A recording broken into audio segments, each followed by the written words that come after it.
हरे कृष्णा, राधे राधे। आपका स्वागत है आपके अपने चैनल राधा कृष्ण लीला में। आज हम आपको सुनाने जा रहे हैं विश्वकर्मा पूजा की पावन कथा। आश्विन कर्माण येन यस्य वा स विश्वकर्मा अथवा विशेष कर्म यस्य वास विश्वकर्मा अर्थात जगत के संपूर्ण कर्म जिसके द्वारा संपन्न होते हैं अथवा संपूर्ण जगत में जिसका कर्म है वह सब जगत का कर्ता परम पिता परमेश्वर विश्वकर्मा है। विश्वकर्मा सतयुग का स्वर्ग लोक, त्रेता युग लंका, द्वापर की द्वारिका और कलयुग के हस्तिनापुर आदि के रचयिता है। विश्वकर्मा जी की पूजा अत्यंत शुभकारी है। कहा जाता है कि भगवान विश्वकर्मा ने इंद्रपुरी, यमपुरी, वरुणपुरी, कुबेरपुरी, पांडवपुरी, सुदामापुरी, शिवमंडलपुरी आदि का निर्माण किया था। पुष्पक विमान का निर्माण तथा सभी देवों के भवन और उनके दैनिक उपयोग में आने वाली वस्तुएं भी भगवान विश्वकर्मा द्वारा ही बनाई गई हैं। विश्वकर्मा भगवान की इस पावन कथा को सुनने मात्र से मनुष्य के सभी संकट समाप्त हो जाते हैं तथा उन्हें धन धान्य की प्राप्ति होती है। अब आइए सुनते हैं भगवान विश्वकर्मा की पावन कथा, जिसे सूत जी ने ऋषियों को बताया था। एक समय अनेक ऋषिगण कर्म क्षेत्र धर्म क्षेत्र में एकत्र हुए और वहां धर्म के तत्व जानने वाले सूत जी से ऋषि कहने लगे, हे पुराण, हे मर्म यज्ञ महात्मा ने, आप हमारे ऊपर अत्यंत कृपा करके हमारे इस अचानक उत्पन्न हुए संदेह का नाश कीजिए। हमने सर्वव्याप विष्णु के अनेक रूप सुने हैं, उनमें से कौन सा रूप सर्वश्रेष्ठ है यह हमें बताइए। हे महात्मा मुनियों, तुमने संसार के कल्याण के लिए यह सर्व शुभ काम करने वाला प्रश्न किया है, अतः मैं तुम्हारे लिए सब जगत के पालक परम पूज्य भगवान विष्णु के महाअद्भुत रूप का वर्णन करूंगा। हे तपस्वियों, उस परमात्मा के अनंत रूप हैं, उनमें से अत्यंत श्रेष्ठ है उस रूप को सुनो। उस दिव्य रूप के मात्र सुनने से महापाप की मनुष्य भी पाप से मुक्त हो जाते हैं, इसमें संदेह नहीं है। इसी प्रश्न को संसार के कल्याण के लिए क्षीर समुद्र में लक्ष्मी ने भगवान विष्णु से कहा। लक्ष्मी जी कहने लगी, हे जगन्नाथ, आपके अनेक महान रूपों को भक्त भक्ति युक्त होकर पृथ्वी पर पूजते रहते हैं। हे स्वामी, क्या वे रूप सब समान ही हैं या उनमें गौण और मुख्य किसी प्रकार का भेद है? विष्णु भगवान बोले, हे प्रिय, जब मैं समस्त ब्रह्मांड को आत्मा में संग्रह करके स्व अनुभव रूप से योग माया में स्थित होता हूँ, तब मैं एक ही बहुरूप धारण करता हूँ। इस प्रकार इच्छा करते हुए अपनी माया के वश में हुए जीवों को कर्म भोग के लिए क्षण मात्र में असंख्य ब्रह्म लोक आदि लोकों को जिस रूप में रचता हूँ, हे देवी, उस रूप को मैं तुमसे कहता हूँ, उसे ध्यान से सुनो।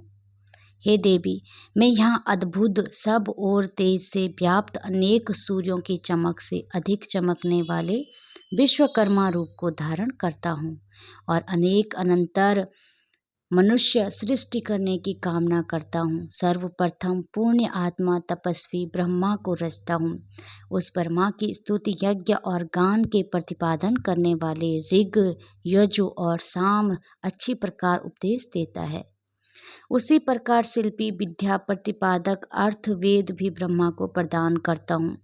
यह वही वेद है जिससे शिल्पी लोगों ने शिल्प निकालकर अनेक वस्तुओं की रचना की है। हे देवी, मेरे अनेक रूपों में यह विश्वकर्मा रूप मुख्य है। यही रूप है जिससे सारी सृष्टि क्षण मात्र में उत्पन्न होती है। इस विश्वकर्मा रूप परमात्मा के अद्भुत रूप का जो क्षण मात्र भी ध्यान करता है, उसके समस्त विग्रह नष्ट हो जाते हैं। जो शिल्पी श्री विश्वकर्मा के दिव्य रूप का ध्यान से चिंतन करता है, उसके समस्त दुख विदीर्ण हो जाते हैं। सूत जी कहने लगे कि हे ऋषियों, इस प्रकार लक्ष्मी जी को अपने दिव्य रूप का वर्णन करके त्रैलोक्यपति भगवान विष्णु चुप हो गए।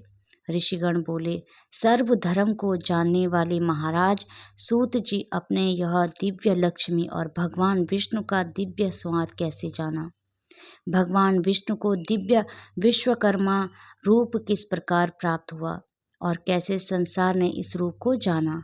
सूत जी बोले, हे मुनियों सुनो, जिस प्रकार मनुष्यों की कामना को देने वाला यह समाचार मेरे कर्ण गोचर हैं। एक महर्षि अंगिरा नाम वाले मुनि हुए, जिन्होंने हिमालय पर्वत के समीप गंगा तट पर बड़ा भारी तप किया था। वर्षा ऋतु में आवरण रहित स्थान में, शीतकाल में शीतल जल में, ग्रीष्म काल में धूप में बैठकर वह अंगिरा मुनि तप करते लगे। तप करते करते भी उन ऋषियों का मन सुखी नहीं था और इधर उधर इस प्रकार दौड़ता था जैसे मृग इधर उधर भागता है। तभी अचानक आकाशवाणी हुई कि हे तपोधन, तू व्यर्थ श्रम करता है। लक्ष्य से च्युत हुआ बाण कैसे अपने लक्ष्य को भेद सकता है।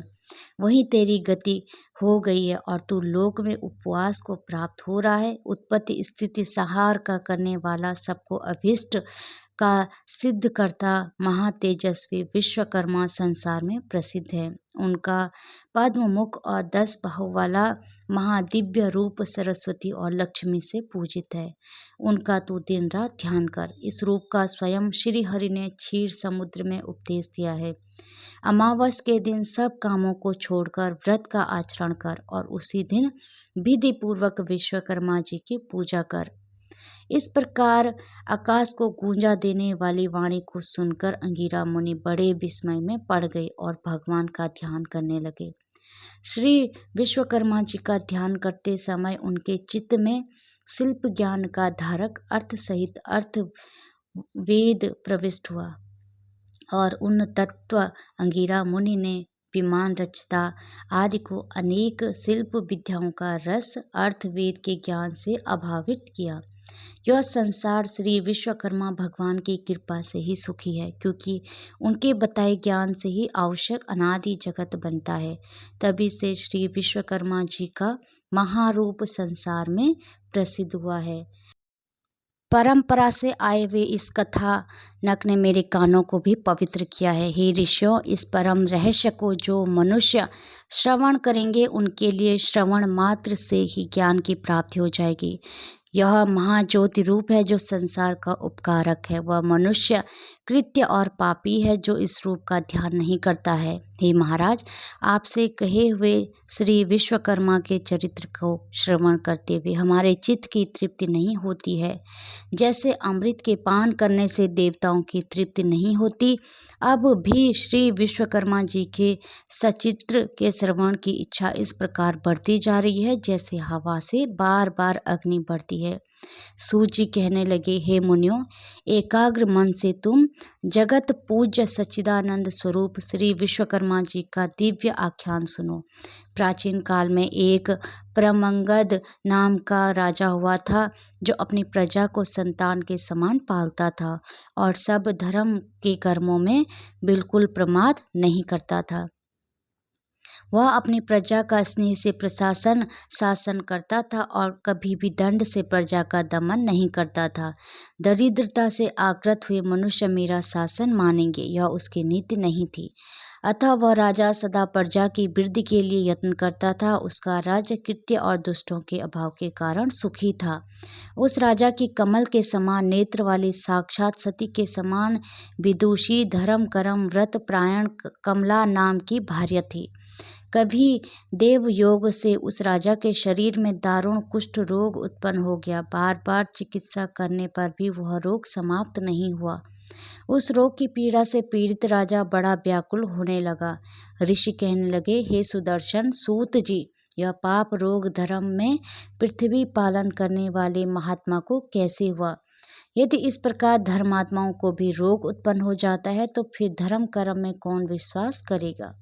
सूत जी कहने लगे, हे ऋषियों, उस राजा ने पूर्व जन्म में अपने स्वार्थ में अंधे होकर यह उपदेश दिया था कि संसार अनादि है, इसका कर्ता कोई विश्वकर्मा नहीं। इस कारण वह लोगों को वंचित करता था और नास्तिक मत का प्रचारक था। आप जानते हैं, यदि कर्मों के फल का देने वाला विश्वकर्मा परमात्मा हो तो उपकार का कर्ता उपकृत मनुष्य द्वारा मृत्यु के अनंतर दिए आशीर्वाद से उत्पन्न पुण्य फल को कैसे प्राप्त कर सकता है?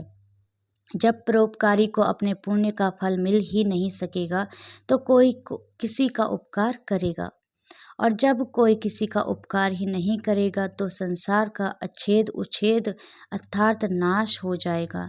इसलिए नास्तिक पाखंडी ही दूरदर्शिता आवश्यक होती है। अनेक जन्मों के पाप पुण्य कर्म एक जन्म में ही उसका फल नहीं देते हैं। अंत उस जन्म में यह फल प्राप्त हुआ, उसमें कोई आश्चर्य नहीं है। अब मैं तुमसे आगे की कथा कहता हूँ, ध्यान से सुनो। कभी उस राजा को अधिक व्याकुल देखकर उसके दुख से दुखी हुई पतिव्रता बेचारी रानी बोली, हे राजन, बड़ा तेजस्वी हमारा कुल पुरोहित अचानक अच्छी रोग से व्याप्त हुआ और बिल्कुल अंधा हो गया। उसे उपमन्यु पुरोहित ने अपने अति इंद्रिय ज्ञान से देखा तो यही प्रतीत हुआ कि उसे अमावस्या का व्रत करना चाहिए और श्री विश्वकर्मा जी का पूजन करना चाहिए। तब से ही उस पुरोहित ने सब कर्मों को छोड़कर विधि पूर्वक व्रत किया। व्रत के दिन वह ब्रह्मचारी रहता और फलाहार या एक बार अनाहार करता तथा धर्म चर्चा में लीन रहता था। उस व्रत प्रभाव के कारण पुरोहित को दिव्य दृष्टि प्राप्त हुई और बुढ़ापे में भी उसको देखने की दृष्टि नष्ट नहीं हुई। हे महाराज, मैं दीनता के साथ प्रार्थना करती हूँ कि आप भी दीन पालक श्री हरि विश्वकर्मा की शरण में जाइए, जिससे इस दुख से छुटकारा मिले। राजा बोले, हे प्रिय, तुमने ठीक कहा है। इसको सुनकर मेरा चित्त बड़ा प्रफुल्लित हो रहा है और मुझे निश्चय हो रहा है कि भगवान श्री विश्वकर्मा के व्रत से रोग की अवश्य निवृत्ति होगी, क्योंकि किसी भी कार्य की सिद्धि को चित्तो उत्साह प्रथम ही कह दिया करता है। सूत जी कहने लगे कि उस दिन से लेकर वह राजा प्रतिदिन श्री विश्वकर्मा जी का पूजन और वंदन करके भोजन करने लगा। अमावस के दिन सब कामों को छोड़कर व्रत और विश्वकर्मा जी का पूजन करना चाहिए। सूत जी कहने लगे, हे मुनियों, मैंने तुम्हें श्री विश्वकर्मा जी के अद्भुत चरिता अमृत का पान कराया है। अब आगे जगत को विस्मय करने वाले चरित्र का वर्णन करता हूँ। जगत में धर्म के व्यवहार से चलने वाले संतोषी कोई रथकार और उसकी पत्नी वाराणसी पुरी में रहते थे।